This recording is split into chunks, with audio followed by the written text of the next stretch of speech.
Praise Lord मेरा साथियों, जीवित परमेश्वर का पवित्र नाम पर धन्यवाद। सुबह का वरदान दिए परमेश्वर का धन्यवाद कीजिए।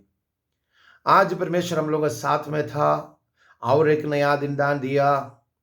शांति और तसल्ली के साथ, खुशी के साथ, इत्मीनान के साथ सुबह उठने का मौका दिया। वही परमेश्वर को धन्यवाद कीजिए। यीशु जीवित है, उसके नाम का साथ हम लोग चल रहा है, क्योंकि वही नाम उद्धारण का नाम है, वही नाम मुक्ति का नाम है, वही नाम छुटकारा का नाम है। वही नाम के साथ हम लोग आज जी उठा है। वही नाम आज आपको भी बुला रहा है। वही नाम आपका घर पर, इसलिए मैं और आप आज जिंदा था। हालेलुया। परमेश्वर ने जगत से ऐसे जो प्रेम रखा था कि अपना बेटे को परवाह नहीं किया। अपना बेटे को उसने कोई वैल्यू नहीं समझा। देखिए यहाँ पर, देखिए आप और मैं अपने बच्चों को तो वैल्यू समझता, अपना मर जाए बच्चों को नहीं छोड़ता है। और पिता ने देखो दुनिया के साथ कैसे प्रेम किया था। देखिए वहां पर लिखा, यूहन्ना का किताब 3 अध्याय है, उसके 16 में लिखा, मैं पढ़ता हूं, मेरे साथ आइएगा। उधर जो लिखा हुआ बात है ये, क्योंकि परमेश्वर ने जगत से ऐसे प्रेम रखा है कि उसने अपना एकलौते पुत्र दे दिया, ताकि जो कोई इस पर विश्वास करे वह नष्ट ना हो परंतु आनंद जीवन पाए। परंतु नष्ट ना हो, वो आनंद जीवन पाने के लिए अपना एकलौते पुत्र को हम लोगों के लिए दे दिया। हम लोगों को देने का कारण क्या है? जगत से क्यों परमेश्वर इतना प्यार रखा था? पहला आदम जो पाप किया था, परमेश्वर से दूर हुआ जगह में, आखिरी आदम बन के खुदावन यीशु मसीह हम लोगों के लिए इंसान के रूप में आज से 2020 साल पहले आ चुका है। उसने आकर के हमारे लिए जो हम लोग से नुकसान हुआ, परदोष, हमारा और आपका जिंदगी के अंदर में नुकसान हुआ, परदोष माने मतलब आनंद जीवन, वो देने के लिए अपना बेटा, खोया हुआ परदोष हम लोगों को मिलने के लिए, खोया हुआ जिंदगी वापस मिलने के लिए, मैं और आप परमेश्वर के साथ मिलकर चलने के लिए, रास्ता दिखाने के लिए आया था। इसलिए यूहन्ना की किताब 14:6 में लिखा हुआ है, राह सत्य और जीवन मैं हूं, मार्ग सत्य और जीवन मैं हूं। यीशु बताया, मेरे अलावा कोई पिता के पास नहीं पहुंचता है। आज मेरे साथी, हम लोगों ने क्या करता है? परमेश्वर को छोड़ के, परमेश्वर का पुत्र यीशु मसीह को छोड़ के दुनियावी वाला हाथों से बनाए हुआ सर मूर्तों के पीछे में भागता है। दुनिया का हाथ से बना हुआ मूर्तों के पीछे हम लोग जब भागता है तो समझ जाना परमेश्वर को इनकार कर रहा है।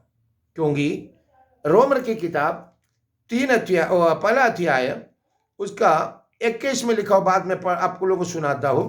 अब लोग मेरे साथ आइएगा तो थोड़ा जल्दी हो जाता, हम लोग जल्दी पढ़ेंगे उसको। रोमर की किताब, बुक ऑफ रोमर, उसका पहला अध्याय, उसका 21 में लिखा हुआ, बात में पढ़ के सुना, 21-22 में सुना, तो आप लोग मेरे साथ पढ़ लीजिएगा। इस कारण परमेश्वर को जानने पर भी उन्होंने परमेश्वर का योग्य बड़ाई और धन्यवाद ना किया।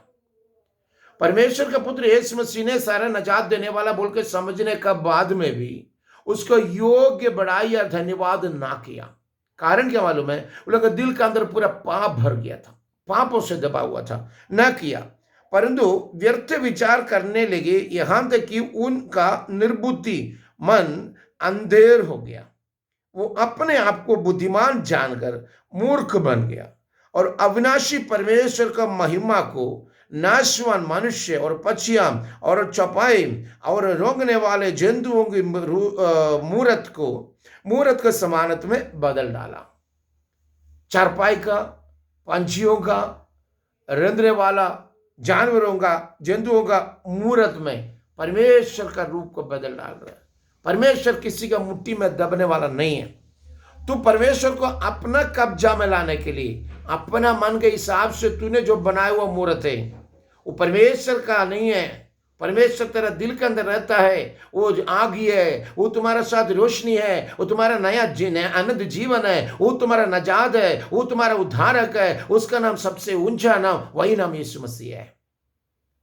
वो मर के जी उठने वाला खुदा है, वो मुर्दों से जी उठने वाला खुदा है। आज वही यीशु आपका जिंदगी के अंदर में भी छुटकारा देना चाहता हूं, आपका जिंदगी के अंदर में भी बरकत देना चाहता हूं, आपका जिंदगी के अंदर में भी आशीष देना चाहता हूं। आप परमेश्वर के साथ आगे बढ़िए, परमेश्वर के साथ आगे चलिए, परमेश्वर के वचनों के साथ आगे बढ़िए। आज यीशु आपसे कुछ कहना चाहता हूं। हालेलुया। आपका जीवन कोई मूर्तियों के सामने पटकने का नहीं है, किसी के सामने जाके माथा टेकने के लिए, क्योंकि आपको खुदा का अपना रूप सदृश में आपको बनाया था। परमेश्वर अपने रूप और सदृश में तुझे बनाया था। तुम्हारा मुंह से आने वाला तारीफ से मेरा खुदावन खुश होने के लिए, उसका तेरे मुंह से आने वाला धन्यवाद सुनकर खुश होने के लिए, तेरे ऊपर आशीष देने के लिए परमेश्वर तुझे बनाया था। और तूने छोड़ के पापों के रास्ते में जाकर इस दुनिया के हाथों से बना हुआ चौपाया, हमें परिंदे, पक्षियां, ये सब रोंदने वाला जंतुओं के रूप में परमेश्वर को बना के उसका सेवा करने का जगह से वापस आइए। फरिश्ते और मरियम को आराधना करने का व्यवस्था नहीं है बाइबल में। आज आपका आराधना किसका साथ हो? जीवित परमेश्वर का साथ हो।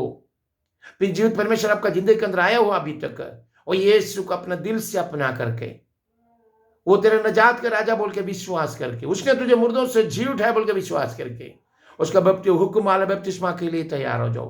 पापों का मुक्ति के लिए तूने बपतिस्मा लो। तेरे जिंदगी के अंदर आज से यीशु राजा बन के रहेगा। तेरे औलाद के लिए रास्ता बनेगा। तेरे घर के लिए पवित्र आत्मा का मस्सा में तेरा परमेश्वर तुम्हारा घर के अंदर रहेगा। परमेश्वर के पुत्र यीशु मसीह की आत्मा को हासिल करो, आनंद जीवन के लिए तुझे तैयार करेगा परमेश्वर। आज पापों के रास्ता छोड़ के सच्चाई का रास्ता में चलने के लिए आपका दिल का दरवाजा परमेश्वर खोले। तेरे आंखों को परमेश्वर खोले, तेरे दिल के अंदर खुशियों से भरे, तेरे औलाद को नया रास्ता बने, तेरे घर के, तेरे जिंदगी के अंदर खुशी से भरे, तेरे जीवन में खुशियां डाले, तेरे उदासी वाला जिंदगी से एक आनंद खुशी के साथ परमेश्वर आनंद जीवन के लिए तुझे तैयार करे। आज ही प्रभु के साथ अब मिलकर चल सकता है कि नहीं? यीशु का अपने जिंदगी के अंदर इकरार, अपने जिंदगी के अंदर इकरार करके उसको स्वीकार कर सकता है कि नहीं? तो गुनाहगार है बोल के उसके सामने अंगीकार कर सकता है कि नहीं?